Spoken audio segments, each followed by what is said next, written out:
Assalamualaikum warahmatullahi wabarakatuh. Bersama Ibu Nuraili Rosidah, Guru Produktif TKJ SMK Bina Karya Mandiri 2 Bekasi. Mata pelajaran Sebelum memasuki materi, jangan lupa subscribe, like, and share ke channel Ibu ya. Materi kali ini enkapsulasi data, jaringan nirkabel, gelombang radio, polarisasi. Enkapsulasi data. Enkapsulasi data adalah suatu proses menambahkan header dan trailer pada sebuah data. Enkapsulasi terjadi saat protokol yang ada di layar terendah menerima data dari protokol yang berada di layar lebih tinggi dan meletakkan data ke format yang dipahami oleh protokol tersebut. Pada pengiriman, tugasnya yaitu menerima data dari layar teratas lalu mengolahnya sesuai dengan fungsi protokol. Selanjutnya, baru menambahkan header serta meneruskan ke lapisan bawah. Jenis-jenis enkapsulasi data. 1. HDLC, High Level Data Link Control. HDLC merupakan protokol lapisan data link yang dikembangkan oleh ISO. HDLC digunakan sebagai pembungkus dan pengirim paket di atas link point-to-point. HDLC adalah enkapsulasi default yang digunakan pada antarmuka atau interface serial sinkron dari Cisco router. 2. PPP, Point-to-Point Protocol. PPP merupakan sebuah protokol enkapsulasi jaringan yang banyak dijumpai pada WAN. Kinerja PPP cepat dan menawarkan koreksi kesalahan serta negosiasi sesi secara dinamis. 7. Layer OSI, Open System Interconnection.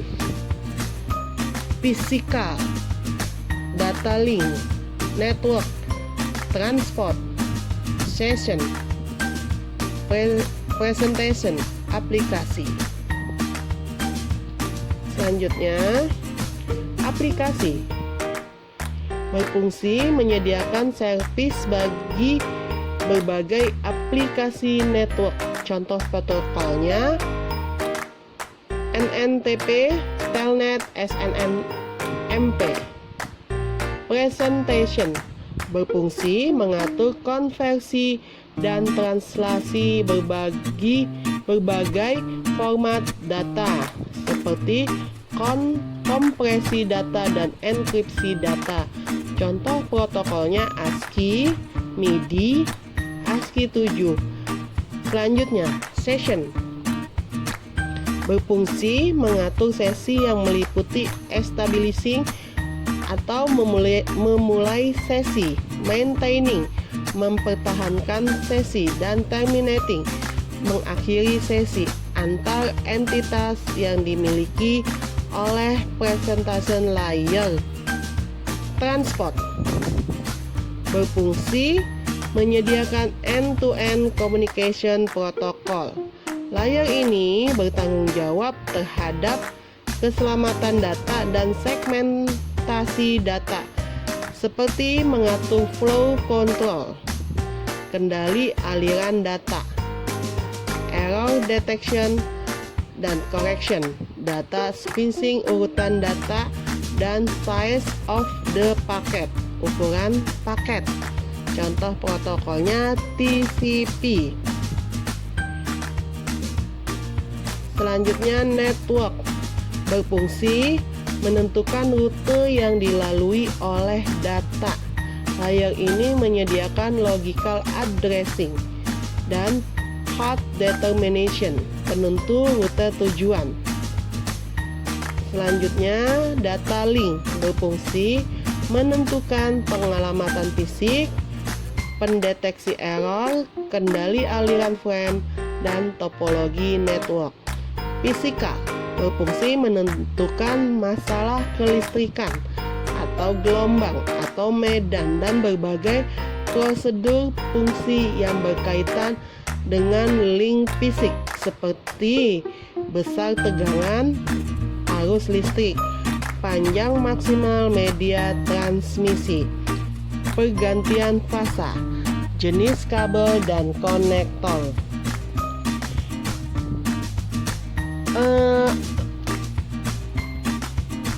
OSI, ketujuh layer OSI dikelompokkan menjadi dua bagian, yaitu yang dimaksud upper layer and lower layer. Upper layer terdiri dari 3 aplikasi presentation session, itu termasuk dalam upper layer, seperti gambar yang ada di sebelah kanan. Lower layer adalah transport, network, data link, fisikal. Nah, tugas kalian adalah cara kerja dari proses enkapsulasi dan dekapsulasi OSI layer. Oke, itu tugasnya untuk minggu ini. Selanjutnya, pengertian dan jenis-jenis jaringan nirkabel. Jaringan nirkabel merupakan suatu teknologi yang menggunakan dua piranti untuk bertukar data tanpa membutuhkan kabel untuk mentransmisikan data. Jaringan nirkabel menggunakan beberapa macam media transmisi tanpa kabel seperti gelombang radio, gelombang mikro, ataupun cahaya inframerah. Jaringan nirkabel sering digunakan baik dalam jarak dekat atau jarak jauh.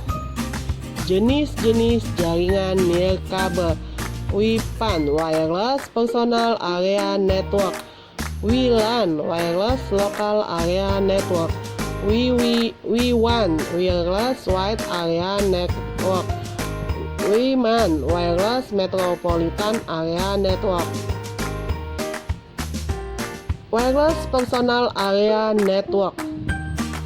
Teknologi WPAN memungkinkan pemakai untuk membangun komunikasi nirkabel secara dadakan. Perangkat-perangkat seperti telepon seluler dan laptop yang berada dalam satu ruangan dapat dihubungkan dengan nirkabel. Wilayah yang dijangkau oleh WPAN dapat mencapai 10 meter. WPAN yang saat ini dikenal adalah Bluetooth dan cahaya inframerah. Bluetooth merupakan teknologi pengganti kabel yang memanfaatkan gelombang radio untuk transmisi data. Pemakaian WLAN membangun koneksi di dalam lingkungannya sendiri, seperti kantor, sekolah, dan lain-lain. WLAN juga sebagai pelengkap untuk LAN yang sudah ada. Dalam infrastruktur WLAN, stasiun-stasiun nirkabel atau perangkat yang dilengkapi dengan kartu jaringan radio atau modem eksternal tersambung ke titik akses nirkabel.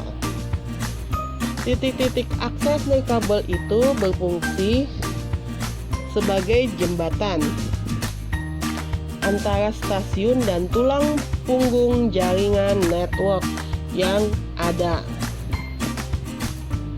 WMAN (Wireless Metropolitan Area Network).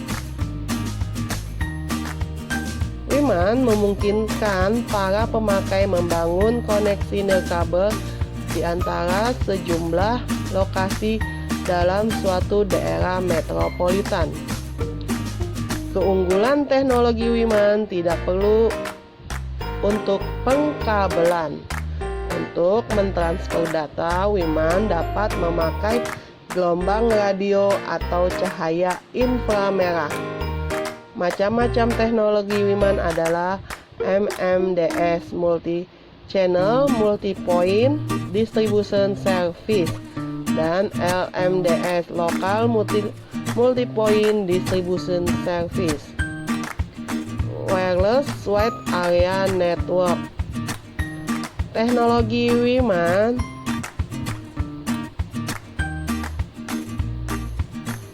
memungkinkan para pemakai untuk membangun koneksi nirkabel terhadap jaringan pribadi atau jaringan publik dari jarak jauh. Koneksi tersebut dapat berlangsung di daerah yang sangat luas seperti kota dan negara.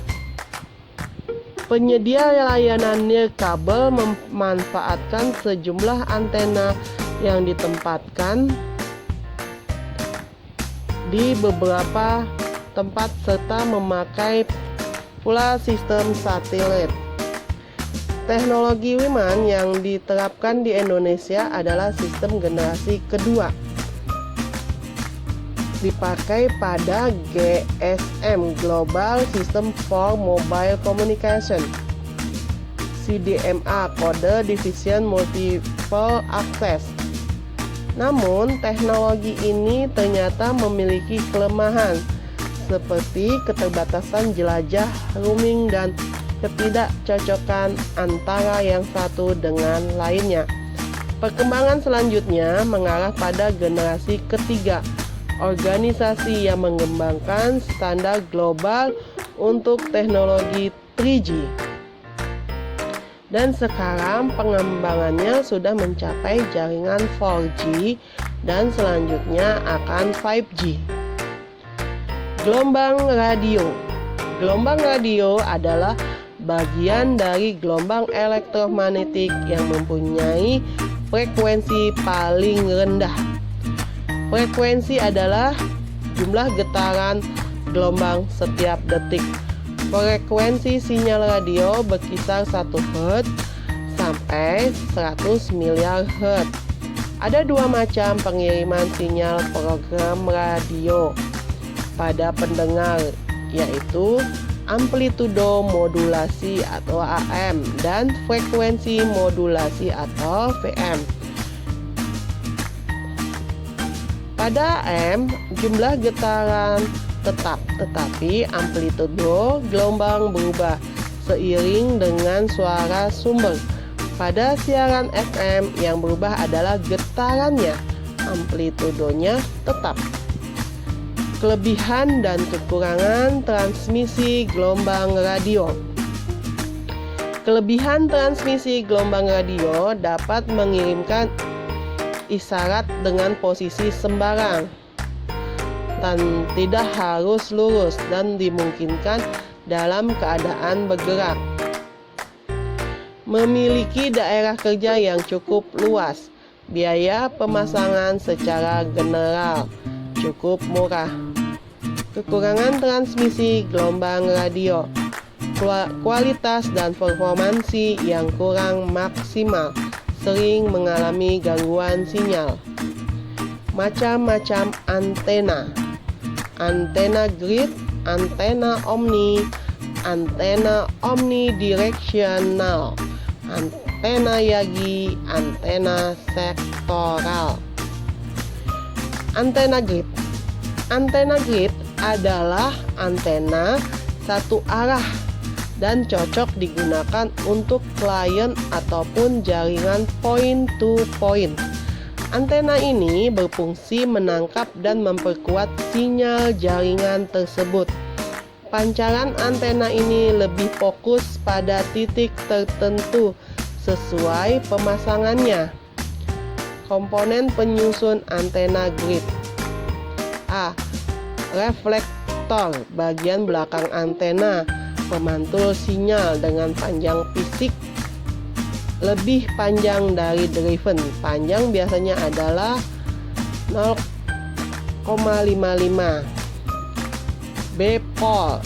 C. Jumper, penghubung menghubungkan antena dengan radio seperti yang terlihat di gambar.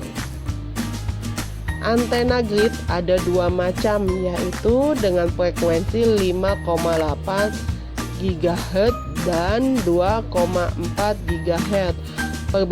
Perbedaan terdapat pada polnya. Fungsi antena grid memperkuat dan mengarahkan sinyal Wi-Fi untuk melakukan koneksi point to point atau point to multi-point. Selain itu juga menerima dan mengirim sinyal dengan data dengan gelombang radio 2,4 MHz. Selanjutnya, antena omni. Antena omni berbentuk seperti tongkat tapi kecil. Cakupan antena ini menyebar ke semua lingkaran. Antena ini mempunyai sifat umum radiasi atau pancaran sinyal 360 derajat tegak lurus ke atas. Antena ini mempunyai sifat umum radiasi atau pancaran sinyal. Fungsi antena omni melayani cover area yang luas, tetapi dalam jangkauan yang pendek karena antena omni menjangkau area yang luas, memungkinkan akan terkumpulnya sinyal yang tidak diinginkan. Maka antena omni menyebabkan interferensi, tetapi antena ini cocok untuk koneksi hotspot atau sistem point to multi-point. Digunakan pada radio-radio. Jika digunakan pada jaringan WAN menggunakan tipe konfigurasi point to multi-point. Antena omnidirection. Nah, antena ini memiliki pola pemancaran sinyal ke segala arah dengan daya yang sama untuk menghasilkan cakupan yang luas. Antena dengan sistem yang memancar secara sama. Kelebihannya mempunyai frekuensi jaringan sampai 3600. Cara membuatnya mudah, tidak terlalu banyak mengeluarkan biaya. Kekurangannya, proses koneksi ke internetnya lama karena terlalu banyak membagi-bagi sinyal di 3600 tersebut. Keuntungan dari antena omni antara lain adalah dapat melayani jumlah pengguna lebih banyak. Antena Yagi. Antena Yagi pertama dibuat oleh dua orang peneliti dari Jepang yang bernama Yagi dan Uda. Antena Yagi sendiri merupakan desain antena yang menggunakan elemen pasif. Antena ini murah dalam pembuatannya dan efektif karena dapat menghasilkan penguatan sinyal yang bagus. Prinsip kerja: setiap elemen menerima energi yang memancarkan kembali energi tersebut. Batang-batang yang bertetangga mengambil kembali sebagian energi yang dipancarkan. Jika batang-batang terletak dalam jarak yang baik, keadaan ini memperlihatkan suatu penggandeng pemancar. Kelebihan dan kekurangan antena Yagi. Kelebihannya, penguatan dapat diatur sesuai kebutuhan. Penggunaan prinsip antena direksional. Bias digunakan pada frekuensi tinggi. Kekurangannya, pembuatan dan perhitungan relatif sulit. Bahan untuk merangkai cukup banyak. Antena sektoral. Antena sektoral digunakan untuk akses point to source, point to multi-point. Dapat menampung hingga 5 klien. Antena ini ada yang vertikal dan horizontal. Pola pancaran horizontal kebanyakan memancarkan ke arah antena ini, diarahkan sesuai jangkauan dari sudut pancarnya. Sedangkan bagian belakang antena tidak memiliki sinyal pancaran. Selanjutnya, polarisasi adalah properti yang berlaku untuk gelombang transversal yang menentukan orientasi geometri dari osilasi. Polarisasi antena grid, posisi vertikal.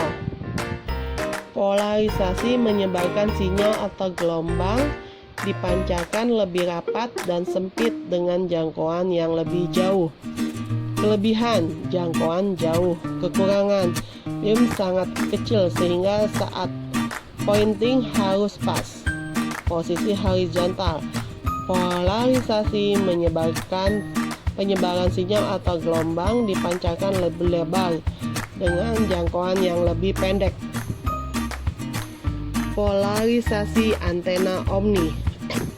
Horizontal memiliki sudut yang sangat baik hingga 360 derajat. Vertikal kurang baik karena hanya 32 derajat. Jadi ketika antena dipasangkan di ketinggian 10 meter, maka titik di bawah antena tidak mendapatkan sinyal atau black spot. Berbeda jika antena diletakkan di ruang luas, maka orang yang ada di sekitarnya akan mendapatkan sinyal yang kuat. Polarisasi antena sektoral. Horizontal sudutnya sebesar 120 derajat, vertikal sekitar 32 derajat. Tapi karena antena ini dapat diubah kemiringannya sehingga dapat mengcover area yang ada di bawahnya dan tidak terdapat black spot. Sekian dulu ya anak-anak materi kita kali ini. Assalamualaikum warahmatullahi wabarakatuh.